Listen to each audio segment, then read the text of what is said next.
Assalamualaikum warahmatullahi wabarakatuh.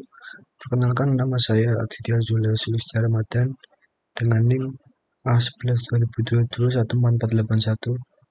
Di sini saya akan mempresentasikan tugas saya, literasi informasi, dan saya membuat file PowerPoint untuk mempresentasikan tugas ini.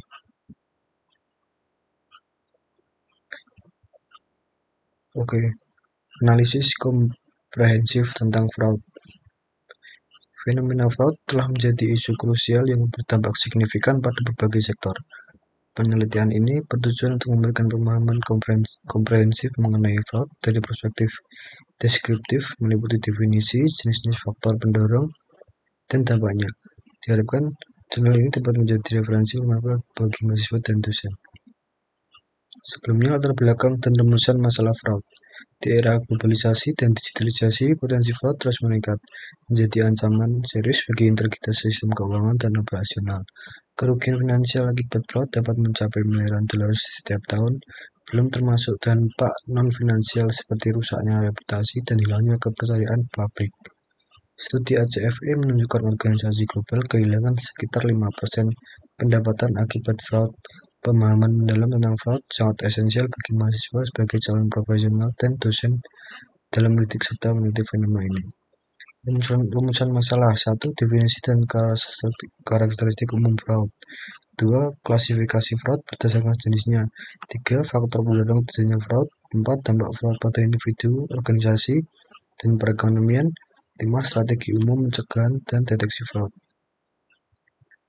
Tujuan dan manfaat penelitian. Tujuan utama 1. Memberikan definisi dan pemahaman komprehensif mengenai karakteristik umum fraud. 2. Mengklasifikasikan berbagai jenis fraud yang umum terjadi. 3. Menganalisis faktor-faktor pendorong fraud berdasarkan teori-teori yang relevan. 4. Mengidentifikasikan dan menjelaskan dampak-dampak fraud secara holistik. 5. Menyajikan gambaran umum mengenai strategi pencegahan dan deteksi fraud.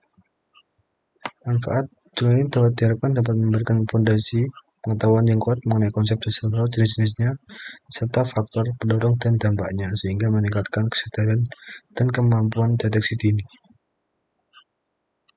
Teori fraud, segitiga dan diamond fraud. Segitiga fraud dikembangkan oleh Donald R. Creasy.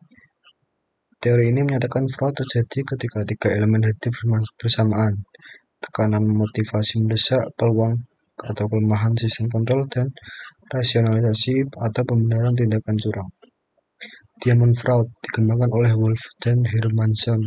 Teori ini menambahkan elemen keempat, kapabilitas. Ini mengacu pada kemampuan individu untuk mengenali peluang fraud dan mengubahnya menjadi tindakan nyata, meliputi pengetahuan, posisi, dan kecerdasan. Memahami teori-teori ini krusial untuk menganalisis akar penyebab dan motif di balik tindakan fraud, serta merancang strategi pencegahan yang efektif. Jenis-jenis fraud dan contohnya. Fraud laporan keuangan, manipulasi laporan keuangan untuk menyesatkan pengguna seperti pencatatan pendapatan fiktif.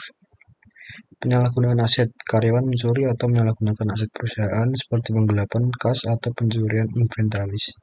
Korupsi, penyalahgunaan kekuasaan untuk keuntungan tidak sah, meliputi penyuapan, konflik kepentingan, dan pungutan liar. Fraud pengadaan terjadi dalam proses pengadaan barang atau jasa, sering melibatkan kolusi antara pihak internal dan vendor. Fraud siber digital, penggunaan teknologi untuk penipuan seperti phishing, skimming, atau ransomware. Faktor pendorong dan dampak fraud. 1.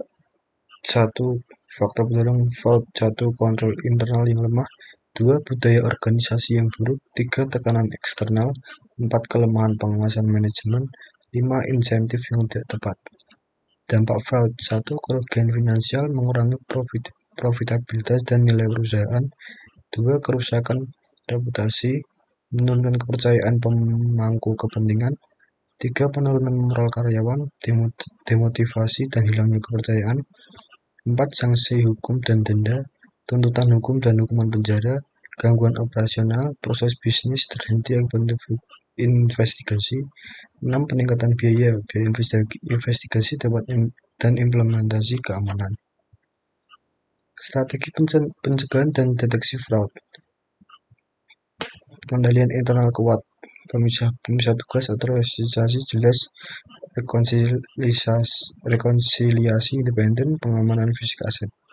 Budaya etika dan integritas, manajemen teladan, kode etik jelas, pelatihan etika. Sistem whistleblowing, saluran anonim dan aman untuk melaporkan kecurigaan fraud. Deteksi, audit reguler, pemeriksaan rutin catatan keuangan dan operasional, audit forensik.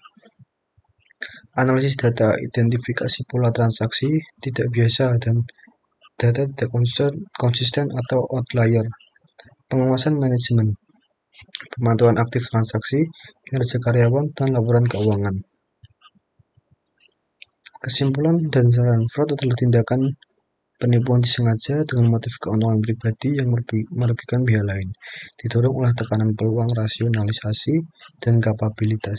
Dampaknya luas, meliputi kerugian finansial, kerusakan reputasi, dan sanksi hukum. Pencegahan melalui pengendalian internal kuat dan budaya etika, serta deteksi melalui audit dan analisa data sangat krusial. Oke, sekian presentasi dari saya. Maaf jika ada kurangnya. Wassalamualaikum warahmatullahi wabarakatuh.